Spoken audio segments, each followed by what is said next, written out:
لكنها فرحة جميلة، أجواء استثنائية، هذا عليش السعادة في المنتخبات، نتابع الكل مستمتع، كل منتخب له إرث جميل في فرحة خاصة، عرس كروي في المغرب.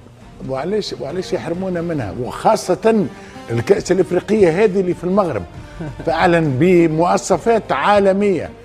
كنا نتفرجوا في مقابلة متاع نهائي كأس عالم، مش كأس افريقيا، متاع نهائي كأس عالم بين الكوت ديفوار والكاميرون. واحد بالسيوف، اهلا وسهلا. اهلا. بعد فتحي، ماذا تقول في هذا التظاهر الجميل اللي نعيشه كل يوم في تفاصيل، في امور مستجده، امور متطوره مستمره، قالبها واطارها دائما الفرح والسعاده، وكذلك الامور التنظيميه المميزه والمستوى الفني العالي. طبعا اهلا مشاري، اهلا بالاصدقاء.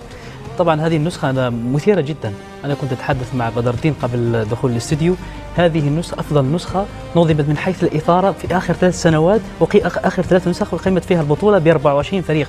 نشاهد الآن إثارة في الدور الأول وفي الجولة الثانية، وما بالك يعني كيف ستكون معركة كسر العظام في ضوء أدوار إقصائية. سماح بالعظام.